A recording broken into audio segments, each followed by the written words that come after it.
It's the Playhouse Podcast with Kat and JJ. Believe it. I missed everything. Missed the show? What am I going to do? Check out the Daily Podcast. I mean, what's worse than spending the holidays in the hospital? We talked about it earlier this morning. Kat had a couple examples. I forgot that her son was just a newborn and she had to spend Christmas in the hospital. But your stories came across, including one from a woman who opted to be in the hospital for the holidays. You got to hear it coming up here in the podcast. Let's go. Bingo! How fun! Last week, someone lost an eye at bingo. Bingo! Bingo what bingo? Bingo! Hey, remember the rules. First one through gets the bingo, but you got to fit one of the following two criteria. Are you someone listening who has made some or has had something, there we go, make your home their home, like a bunch of bats or maybe a 500-pound black bear? It was really big. I've seen him before, but he was going through the trash. He's never done that before. Do you see the bear? Yes, I see. Ken, are you okay? He's coming.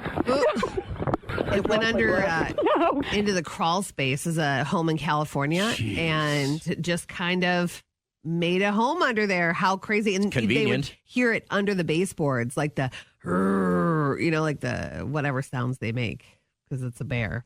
So I'm not By the big bear. paws. I'm a bear. So yeah, you've had something make a home in your home. I'm looking for anyone listening who has worn something too sexy for the occasion. Okay. You were at a funeral and you came right from the club. Or the one biggest memory I have is Kat and I were just starting our show. Maybe we're a year into it. And our consultant and the president of our company, we started getting some traction, right? We're getting some success. They invite us out to dinner. And it's just Buffalo Wild Wings. We're going to have a couple of beers, maybe some wings, talk about the show, where it's headed. I was there strictly to beg for more money for the show. Mm-hmm. Kat showed up in a halter top. So to make money for the show. and it was the most inappropriate thing. The president of our company leans over to me as Kat uses the bathroom. He goes, "Is there any way you can get her to cover some of that up?"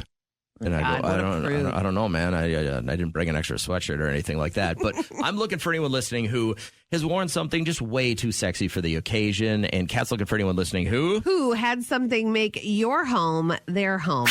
Bingo! How fun! Last week, someone lost an eye at bingo. Bingo! Bingo what bingo? Bingo! All right, so basically, Kat and I are each looking for something different, but we want your story. Kat's on the hunt for anyone listening who has had something make your home their home, like a 500-pound black bear? It was really big. I've seen him before, but he was going through the trash. He's never done that before. Do you see the bear? Yes, I see. The crawl space. Oh, my. Ken, are you okay? He's coming. I dropped my glasses. And here's the deal. If it's there right now, it's going to be there for the next 4 months. That will be home, though. They'll leave, and then he'll know when it's time to It's hibernate. safe. That's There's where it goes. food around. That's all they need. So, very scary. I'm looking for anyone listening who wore something a little too sexy to the wrong occasion.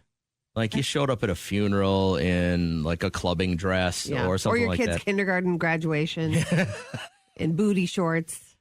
Your choice. These are all hitting close to home for Kat. Good morning, Sean. How are you, sir? Oh, not too bad. I'm guessing you're not calling for the sexy one, huh? No, Okay. no. What made your home their home? So we moved a trailer house out onto a farm that belonged to my in-laws. And I was laying in bed one day, it was the middle of summertime, and I hear a thump, thump, thump, thump, and I'm like, what the heck? So I get up and I pound on the ball a little bit, and it stopped for a little bit, and then pretty soon I hear it again. So I go outside and I'm looking around, and there's a hole right up at the very top of the trailer. And I beat on the ball, and here come one of them big woodpeckers out of there. Oh man, they drilled a hole right through a structure? Yeah, he was actually living inside of the wall of the house, and he had a little hole he could get in and out of. Well, now how do you get rid of a woodpecker? What do you do at this situation? You seal up the hole, they're going to do another one, right? I actually took a fishing net and I caught him. I didn't want to kill him, so I wrapped him up in the fishing net, took him away into town, and let him go. Nice. And then I had to get up there and board that all up so he wouldn't get because I knew he showed back up there, but he evidently learned his lesson. He didn't have like eggs or anything. Do they lay eggs? Of course they lay. Well, of course they lay eggs. Yeah, I don't know if he did or not. I don't know if there was anything in there or not. I didn't bother opening it up any further. So Did he ever at one point go, ha, ha, ha, ha? Yeah. No. Okay. Yeah, All right. I wish. I wish. That would have been a big hole up in there. good stuff. Thanks, Sean. I appreciate you, man. I hope you have a really great day today. Let's do a double bingo. Good morning, Lisa. How you doing? Hi, good. How are you? Good, good. Which one do you fit? I'm also cats. Okay. About 6 years ago, we had I don't know how many, but for sure one, mice living in our oven. Whoa. Like in your kitchen that you use? Yes. Oh my! God. We never actually caught it, but we have a glass cooktop, and I was cooking one time, and I was like, "What is that smell?" And it turned out it was that there were mice living in like the bedding of the insulation part of our oven, and then they were actually peeing in like where the cooktop part is. Yes, they go to the bathroom. They don't even know. Like they don't have any control. That's why they just leave their droppings everywhere. Yeah. So my husband and I actually spent Christmas Eve that year tearing apart our entire oven. I would just toss it. I would burn the house That's down. crazy that you kept your oven and like wanted to clean it out. I'd be like, Maytag, let's go. Well, It was a brand new oven. and they had to be getting in somewhere, so like that didn't stop it then, right? Like you still had mice somewhere. Oh yeah, it was a really bad year for mice that year. Our cat, I think, caught 2. So yeah, the exterminator had to come and nip that in the bud. Yeah. All right. Well, she's better days ahead, I guess. Thanks for sharing with us. Hope you have a great day. Remember what You too. Take care. Derek would do? Like we had mice getting into our garage. So when they cleared out all that brush across the street, they had nowhere to go but like to the houses. And so we had some in our garage. And so he'd catch them and he would drop kick them into the woods and say, "Tell your friends about me." Like, I don't know. And he was alone when he did all this, you know? We had a weasel in our home at one point. What does a weasel look like? It was long and white. And at first I thought it was a ferret, but it got in somehow through the crawl space and we saw it. We had a gas fireplace. Yeah. And when the fireplace would get warm, and I remember our kids were so small, and that's what wigged me out so much about this, is I could see it try and make its way out. And then one time it ran around the walls and then into our kitchen and got into one of the cupboards. They're technically a rodent, so they can get really small, right? Yeah. And we had to put a live trap out. I threw it under the crawl space, and we had caught the weasel, and I threw it back out there again. So same thing. Caught the weasel, drove it to the other side of town, let it out in the woods. Threw it back in there, and then caught the 2 babies the next day. Oh, what did you do with the baby? It was same thing. Drove them over to the woods. Oh, okay. I was hoping to reunite them or whatever. I didn't kill them because I'm like, first off, I don't know if they're protected. I'm assuming not. But I'm like, who catches a freaking weasel? Yeah. So I'm forever the weasel catcher. I've heard about it. I put it on. I got a sticker on the back of my truck. Going about town. Help Cat out a little bit. Loved ones probably moving, and this is a consolidation effort, huh? It truly is. Like I have 3 family members, 3 different households that are probably going to be making their final trek, you know, like that final place that they're going to be. And they have a lot of things. And so my whole being is just trying to influence them to purge. And 2 of them are doing a really good job. One is incapable. So I'm going to help her with that. When she's not looking, just throw stuff out that she doesn't need. That's dangerous, by the way. It's not kind. I'm not going to I'm not going to let her see it. I'm going to listen to her. If she wants it to go certain places, I will make sure it gets there. They're going to hire a company to do this, right? Yeah, spend the money. I know. Spend the money. I know. And there are certain things that I know I can do myself, but then there are things that I'm like, I don't want to, and I don't know if they want me to. You know, they don't want me to have that feeling of like, oh, this is the last thought that I have. 3 tips that I immediately thought about with this. Since you're going to involve yourself in this, number 1, take pictures of anything that's complicated. Okay. If it's complicated and it's got to be taken apart or whatever, take pictures of it, and that way you'll have a reference for when you got to put it back together at the new home. Number 2, leave your husband out of this. Correct. Disconnect him from all of it. This is. You know what he's good at? Just taking boxes out to a car. Like he can do that. He can be a worker bee. I know his strengths for sure. I'm not going to involve him in anything stressful. But And then the other one is hire it Out. So Dana texted, do not move until you can afford movers. It eliminates 90% of stress. So my first movers to my new house was you guys, the holiday crew, and your young children. We put you to work, and it was so appreciated. The next move, Derek's like, we are not moving without movers. And it's a game changer. It really does eliminate that stress. It was the key to me taking this job. When I negotiated my contract here, it was, we expect you here at this date. And I said, here's the deal. I'm selling a house. My family's still back there. Yeah. I can be there at your date, but you have to move me. And they did. They got a semi. We packed it. Yeah. They moved it down here. They unloaded it into a storage unit because we didn't know what school district we wanted it. We didn't know anything about it. And we packed it away for 6 months, got an apartment, figured out where we wanted to buy a house. And then they paid for the move back to that house just to get everything in the door. And that was make it or break it for me. I wasn't going to move a full house with 2 little kids. I just wasn't going to do it. Mike had texted. He said, get 2 inspectors. Our first house that we moved into as a couple, the inspector missed some very important defects. I've never had more than one inspector. Do they sign something? If they miss something pretty big, it's on them, right? Like, I've never... I don't know how that works. I don't either. Like, you really have to know your stuff. And you don't know enough about a home, especially if you're buying a existing home that's not a new build. You got to have it inspected. I like Elliot texted in, if you haven't worn it in the last 4 seasons, you're not going to wear it. Donate it. Yeah. Someone had texted, my kids have so many toys and things in their room that one thing that she Googled, like, how can I consolidate kids' stuff, is you give them a bin. They have to decide what is worth the move. Everything else either goes to charity or gets donated or gets thrown out. So you do not want to start a new move with stuff from your old house that you don't need. Like, really take that time and get rid of it. And a lot of this is not under your control, but don't ever move in the winter. Don't ever move in the winter. You're going to have slips and falls. You're tracking all that crap in. And then the new home, by the way, go wherever you got to go. Get that plastic wrap you put that's like it sticks to the floor. Yeah, like a runner. Put it everywhere for the first week. Because you're in, you're out, you're tracking in stuff that's been in storage. You got mud on. Just get it everywhere. That's well worth it. Gabby had said if you can't find movers, go find that packing saran wrap stuff, kind of what I was talking about. Yeah. And for large couches, anything with drawers, wrap them up so you don't have to take the drawers out. Oh, that's a really great and you can keep things in there. Yeah. So then you don't have to take all your clothes out. It's going to be a little heavier. And then get a dolly or those straps that the straps are appliance incredible. guys use. I mean, they help lift everything because you're not holding it with your arms. You're just using your legs and stuff like that. So you got tips, something you learned from your last move that you want to share? We'd love to hear it. Thank you for joining our little program. I'm JJ, Kat's here as well.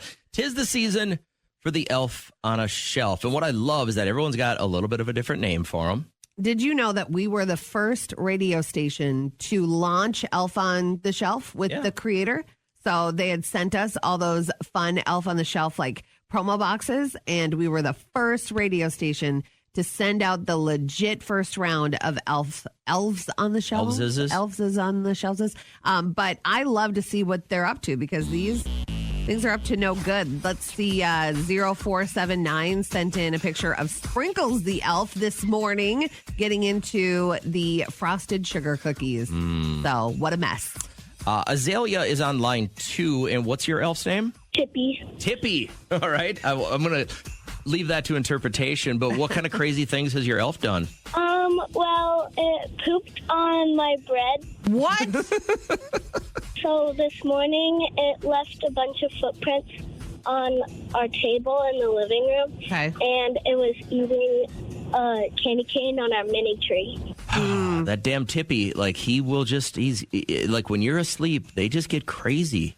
Yeah. But I'm guessing the deal. I'm guessing you got a lot of candy canes that he can keep eating, huh? Yeah.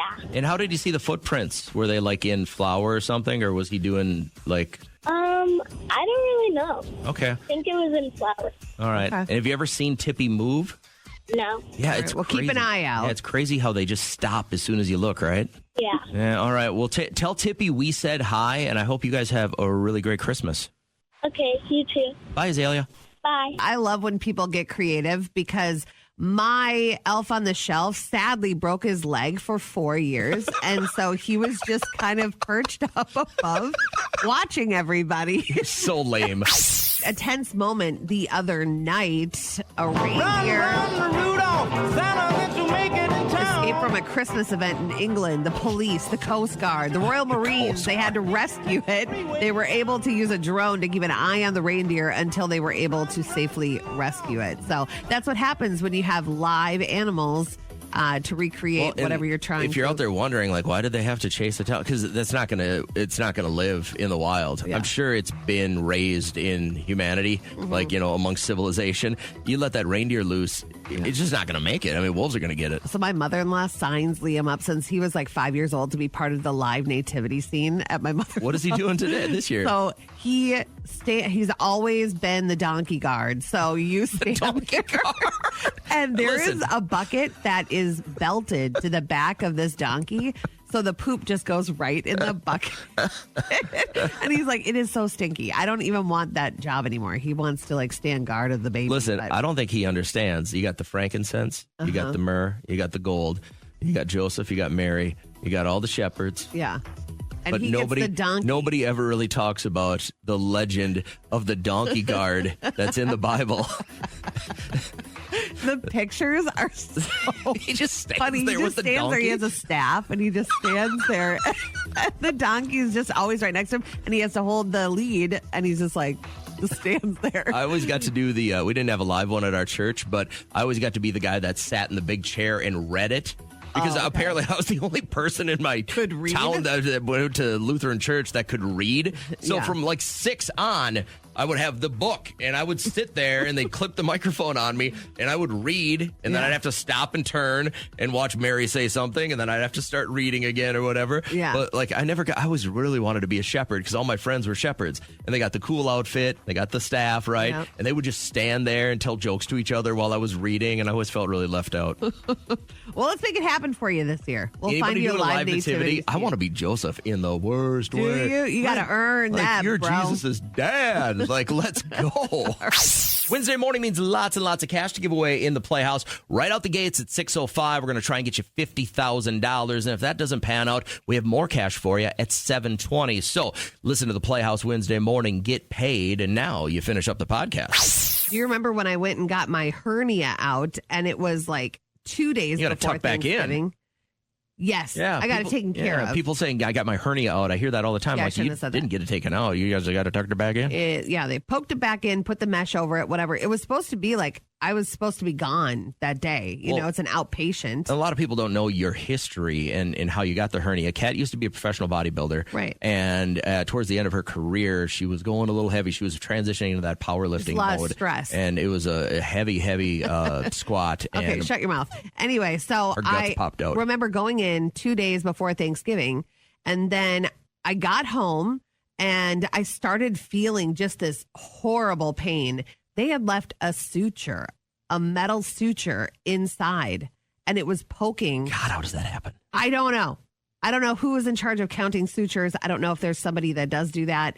But I went back to the emergency room. I'm like, I am in ungodly pain. My temperature was spiking. So then I ended up being in the hospital for Thanksgiving. My mom had Liam. Derek was I had to with do the me. shows all alone for a long time again. Oh, my God. You don't understand the impact it has on your co-host when you're in the hospital. I guess I don't. Never will. But I want to know, you spent the holidays in the hospital. Why? I think it would be horrible to spend the holidays in the hospital. It was not my favorite. I've only done it. Just kidding. I did it for Thanksgiving and Christmas. So for Thanksgiving, I was at this hospital. And then for Christmas, I was all the way at the Mayo. And I remember my in-laws bringing my baby, who it would have been his first Christmas that I didn't see him because I was laid up in the hospital. But they brought him down. He had these cute brown corduroy gingerbread house overalls, and he was so pudgy. And I had been able to Amazon one gift. And I had that waiting, and I gave it to him. It was like one of those like smart bears where you press and you pull and you tuck, whatever. And I have a picture, and I just look like so sick. and I'm getting a lump in my throat. But like, that has to be tough to be laid up for the holidays. But I bet you get really, really good care. So my wife, when she was going through her chemo for her brain tumor, it was a week leading up into the holidays, and her oncologist was cool enough to be, here, we're going to stretch this out. Yeah. And her the way she rationed it with her, she said, hey, she was supposed to be from like Christmas Eve, spend the week in the hospital getting chemo until like New Year's.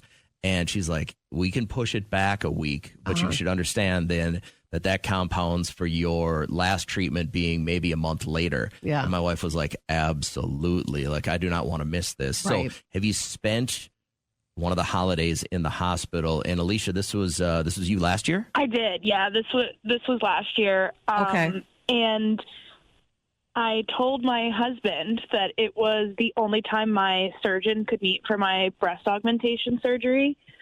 But I actually went over the holidays so I wouldn't have to see my family or his. Oh, my God. That is so calculated. Savage. And you met your deductible. I So I really don't see the downside. Like, you did this for your mental health. Yeah, I needed the break. It was honestly so nice. So the pain of healing from all of this was less than having to deal with his family or yours. Well, it was very quiet. So Okay. it was Fair enough. that way too. When you were pregnant, your number one craving was? Well, it was quite boring. First, though, okay, so when I found out, for about 2 weeks, I went to when Ciati's was in town. Every day we would go and get pasta. Every day. And I would go crazy on the bread. And then my sickness kicked in and did not leave for about 5 months. And so I was fruits and vegetables. That's all I could stomach. I couldn't smell any deep fried stuff. So Derek would eat like something deep fried. I would smell it a mile away on his clothes. So he would have to leave his clothes in the garage and come inside in his boxers and wash his hands right away. Boy, that would have been a big fight. It was a to-do. It really was. I feel bad. The reason I bring it up is this guy's insane pizza order for his pregnant wife has gone absolutely viral. All right. Okay. She said, and she wrote down this. He had to call this pizza order in. By the way, the guy on the other end told somebody else at the pizza place he didn't order pizza. He submitted a cry for help. All right. What did she need? Because listen, when those cravings hit, if it's not exactly what you want, you'll cry. So what did she want? Triple pepperoni. Love it. Extra cheese. Okay. Banana peppers. Perfect. Light jalapenos. Okay. Half chicken. Half mushrooms. Half caramelized onions. Half olives. Light sauce. Now, I would eat that in a minute. before he called it in, he submitted a note to the pizza place online, and it said, what I'm about to call in looks insane or is insane. You're probably going to be like, who is this dude? I have a very pregnant wife. I'm done questioning what she wants. I'm scared of her. And honestly, you should be too. Thank you and Godspeed. We'll talk soon. Can you imagine being that teen that messes it up? You're going to learn today. The worker did not share a photo of the finished product, even though everyone asked for it, which I would have. So a lot of the comments is going, that pizza sounds fire. It does sound really good. I would eat that One guy. in a minute. Now I'm scared of getting my wife pregnant. I'm pregnant in reading this and just got hungry. And well, at least the woman, at least when women are pregnant, they know precisely what they want to eat. Yeah. So half the cast on Secret Lives of Mormon Wives is pregnant this season. And just like a bunch of pregnant women sitting there. So their whole plot line. At least they knew who the dad is. They're just eating the whole time. They never have food out of their mouth. It's kind of funny. Do you remember that one story where I wanted that donut with the custard in it, and Derek went and got it with the cream? Oh, like and he you went to the gas off. station, and I started crying. I felt so upset. It was like, if I have to do something right, I might as well do it by myself. Responses that are very, very differently worded. So first off, Silva said, I craved Warheads. Oh, the sour candy? Apparently the Wow. sour helps with nausea. Okay, interesting. During our second pregnancy. You know what I have here? I still get a little nauseous every once in a while. The gin-gins. these ginger Oh, they're like things you what just your suck on. grandfather would give you. Yeah. Yeah. Linda, how you feeling this morning? Good. How are you guys? Good. What do you got going on? Good. Not much. Just getting ready for work. All right. What do you do? I am a teacher. Okay. What are you wearing today? Something you designed? Because I'm wearing something I designed. No, not yet. I could change. Listen, we're using the word design very loosely this morning. When you Poor designers out there. when they're you walk anybody. into a business and go, "Hey, I'm Kat from the radio. Give me something for free," and then grab a patch off Amazon for $2 and have someone sew it on. That's not really designing, but we'll just roll with Whatever. it because I don't want to get too much deeper into this. The game, Linda, is coulda, shoulda, woulda. It's pretty simple. You have to first choose whether or not you vibe better with designer Kat or myself. I think we're going to go with Kat today. Okay, so we're going to kick her out of the studio in her designer wear. She will saunter out looking like the runway model she's always anticipated being. And then what I'm going to do, Linda, is I'm going to give you, right? Isn't it laughable? Thank you. I'm going to give you 5 words. All you've got to do is give me the first word that pops into your brain. If Kat matches up with you when she gets back in the studio, you got $200. All right. First word, Linda. Again, I just need the first word that pops into your mind when you hear flag. United States. How about the word tight?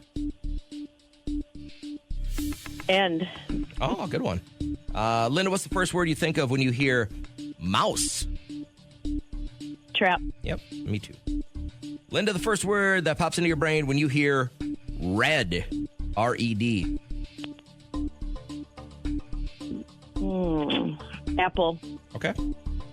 And last one. What's the first word you think of when you hear door? Knob. Good ones. All very logical. I like your answers. We're going to bring Kat back into the studio and find out whether or not this is worth $200. Where do you teach, by the way? Little Falls. Okay, very good. Kat is dialed in. She's going to get comfy, get her headphones back on. They're all very logical answers, Kat. I'd say I'd give you about a 75% chance at winning this thing. Did you play like how I play?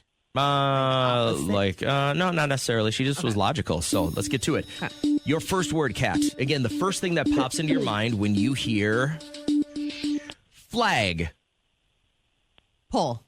Damn it. Right away. American? I can't American. believe she screwed this up right away. Did she say American? She said USA. I would have taken American as well. You spent all this time working all this hard with designer Kat. Oh, my and you God. should have went with me. I had 4 of the 5 at least. Kat, what's the first word you think of when you hear tight? Tight.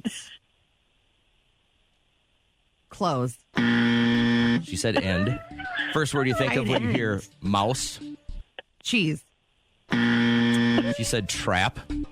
First word you think of when you hear red? Red. Heart. She said apple. I don't want anyone to choose me anymore. I don't like this. And the last one. I love your wheeze. You're so cute. The last one, as if we needed it. What's the first word you think of when you hear door? Door knob. Hey, she got that one. Okay. All right. Damn, that was bad. 1 out of 5 is still horrible, Linda. And I don't think it was your fault. maybe It was tomorrow. our designer friend over here has got her eye on fashion a little bit. I am a fashion designer now. I designed this sweatshirt. Isn't this cool? I made the same one in home ec when I was in 11th grade. Well, joke's on you. It was professionally made by people. I got it for free upstairs, okay? When they were moving locations. I went up there and I got it. And then I'm like, it's so plain. It's just a crew neck. It's plain. So I went on Amazon and I found this patch. Okay. How cool is this patch? What is that? Don't ask me. Is that Norway? It was only $2. It's a wave.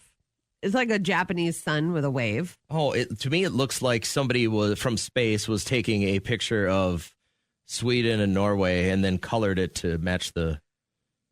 That's what you see? That's what I see. Anyway, it was $2. And then I hired this girl to just sew it on because I didn't pay attention in family consumer science. And so basically, I designed it and it only cost me about $4. Pretty cool, huh? Balling on a budget.